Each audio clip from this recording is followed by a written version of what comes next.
అస్సలాము అలైకుం వరహ్మతుల్లాహి వబరకాతుహు. ఈరోజు హదీసు వెలుగు పుస్తక పఠనం నుండి లంచానికి సంబంధించినటువంటి కొన్ని హదీసులు. అబ్దుల్లా బిన్ అమర్ రజియల్లాహు ఇలా ఉల్లేఖించారు: లంచం ఇచ్చేవానిపైన, లంచం పుచ్చుకునేవానిపైన అల్లాహ్ అభిశాపం కలుగుగాక అని దైవ ప్రవక్త శపించారు. లంచం పుచ్చుకోవటం ఏ విధంగా అపరాధమో ఇవ్వటం కూడా అపరాధమే.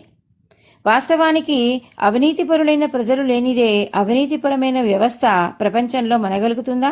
నేడు లంచం కడు సాధారణమైన విషయం అయిపోయిందంటే దానికి కారణం లంచం ఇచ్చిపుచ్చుకోవటాల పట్ల ప్రజల్లో ఏహ్యభావం లేకపోవటమే. అధికారికి లంచం ఇచ్చేవానిపై, లంచం పుచ్చుకునే అధికారిపై అల్లాహ్ చీత్కారం కలుగుగాక అని మహాప్రవక్త శపించినట్లు హజరత్ అబూ హురైరా రజియల్లా అన్హు ఉల్లేఖించారు. ఒకరి హక్కును కాజేయడానికి ప్రభుత్వ కార్యకర్తలకు, అధికారులకు సమర్పించుకునే రొక్కాన్నే లంచం అంటారు. అయితే అధర్మమైన రాజ్య వ్యవస్థలోని అవినీతిపరులైన కార్యకర్తల నుండి ధర్మబద్ధమైన హక్కును పొందడానికి మనసుపై బలవంతం చేసి ఇచ్చే డబ్బు విషయం ఏమిటి? దీని కారణంగా కూడా మనిషి అల్లాహ్ సన్నిధిలో చిత్కరించబడతాడా? అలాంటి మనిషి తాను చిక్కుకున్న విషయవలయం కారణంగా దైవం చిత్తమైతే మన్నించబడవచ్చు అని భావిస్తున్నాము. అందువలనే ఇలాంటి పరిస్థితుల్లో దైవధర్మం అధికారంలో ఉండటం, అది ఆధిపత్యం వహించటం అత్యవశ్యమైపోతుంది. అధర్మ వ్యవస్థలో గత్యంతరం లేక ఈ పాపానికి లోనయ్యేవారు ధర్మపరమైన వ్యవస్థ సంస్థాపనకి కృషి అధికతరం చేయాలి. అనుమానాస్పదమైన విషయాల గురించిన సంబంధించిన హదీసులు. హజరత్ నోమాన్ బిన్ బషీర్ మహాప్రవక్త సల్లల్లాహు అలైహి వసల్లం ఇలా సెలవిచ్చారని ఉల్లేఖించారు: ధర్మమైనవి విస్పష్టంగా ఉన్నాయి, అధర్మమైనవి విస్పష్టంగా ఉన్నాయి, కానీ వీటి మధ్య కొన్ని సందేహాస్పదమైన విషయాలున్నాయి. ఎవరైతే ఈ సందేహాస్పదమైన అపరాధాల నుంచి దూరంగా ఉంటాడో అతను విస్పష్టమైన పాప కార్యాల గురించి ఇంకా అధికంగా జాగ్రత్త వహిస్తాడు. ఏ వ్యక్తి సందేహభరితమైన తప్పుల్ని చేయడానికి సాహసిస్తాడో అతను స్పష్టమైన అపరాధాల్లో విలీనమయ్యే అవకాశాలు ఎక్కువవుతాయి. పాపకార్యాలు నిజానికి అల్లాహ్ నిషేధించిన స్థలాలు. వాటిలో కాలు పెట్టే అనుజ్ఞ ఎవరికీ లేదు. వాటిలో అనుజ్ఞ లేకుండా దూరిపోవటం మహాపరాధం. నిషిద్ధ స్థలానికి పరిసరాల్లో వేసే పశువులు నిషిద్ధ స్థలంలో దూరిపోయే అవకాశం ఎంతో అధికంగా ఉంటుంది. ధర్మసమ్మతమైనవి, నిషిద్ధమైనవి ప్రస్ఫుటంగానే దివ్య ఖురాన్లోనూ మహాప్రవక్త సంప్రదాయాల్లోనూ విశదీకరించబడ్డాయి. అయితే ఒక్కోసారి ఒక విషయం ధర్మసమ్మతమైందో అధర్మమైందో ఇతిమిత్తంగా తెలియదు. దాని కొన్ని రూపాలు ధర్మసమ్మతమైనవిగా, మరికొన్ని అధర్మమైనవిగా అగుపిస్తాయి. అలాంటప్పుడు విశ్వాసి దాని దరిదాపులకు పోరాదు. ఇలా సందేహాస్పదమైన వాటికి ఎడంగా ఉండే మనిషి స్పష్టమైన పాపాలకు దూరంగా ఉంటాడన్న నమ్మకం ఉంటుంది.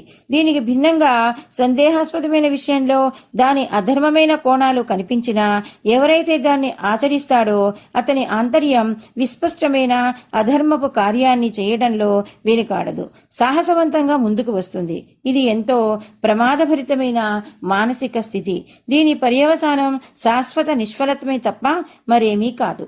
హజరత్ అతియా సాది ఇలా ఉల్లేఖించారు: పాపపు కార్యంలో జారిపడే భీతి వల్ల ఏ పాపం లేని కార్యాన్ని కూడా త్యజించనంత వరకు ఒక వ్యక్తి దైవభీతి పరాయణులైన దాసుల జాబితాలో చేరలేడు అని మహాప్రవక్త సల్లల్లాహు అలైహి వసల్లం ప్రబోధించారు. ఒక విషయం ముబాహ్ అయినా, అంటే దాని చేయటంలో తప్పు లేకపోయినా, దాని సరిహద్దులు పాపానికి చేరువలో ఉన్న కారణాన మనిషి ఈ ముబాహ పనిగట్టుపై తారాడుతూ కాలు జారిపోవటంలో పడిపోతానేనేమో అన్న భయంతో ఆ ముబాహ పనిని చేయటం మానుకుంటాడు. ఇటువంటి మనోస్థితికి షరియత్ పరిభాషలో తక్వా అంటే దైవభీతి అని పేరు. ఇటువంటి హృదయం కలవాడే వాస్తవమైన దైవభీతి పరాయణుడు. దివ్య ఖురాన్లో దైవాజ్ఞని ఉల్లంఘించరాదని వారించిన ప్రతి చోట నేను నిశ్చయించిన హద్దుల్ని జవదాటరాదు అని హెచ్చరించలేదు. ఈ హద్దుల దరిదాపులకు కూడా వెళ్ళకండి అని ఉంటుంది. ఇప్పుడు సామాజిక వ్యవస్థకు సంబంధించినటువంటి హదీసులు. అబ్దుల్లా బిన్ మసూద్ రజియల్లా అనుహు ఇలా ఉపదేశించారు: యువకులారా, మీలో వివాహ బాధ్యతలు నెరవేర్చే శక్తి గలవారు తప్పక వివాహం చేసుకోవాలి. ఎందుచేతనంటే వివాహం దృష్టిని క్రిందికి వాలేలా చేస్తుంది, మర్మస్థానాన్ని రక్షిస్తుంది. వివాహ బాధ్యతలు నెరవేర్చే శక్తి లేనివారు అప్పుడప్పుడు రోజా అంటే ఉపవాస వ్రతాన్ని పాటించాలి. అది కామావేశాన్ని నిగ్రహింపజేస్తుంది అని దైవ ప్రవక్త సల్లల్లాహు అలైహి వసల్లం ప్రబోధించారు. వివాహం వల్ల మనిషి కోరికలు అదుపులోకి వస్తాయి. అతని చూపు పరిపరి విధాలుగా పరిభ్రమించదు.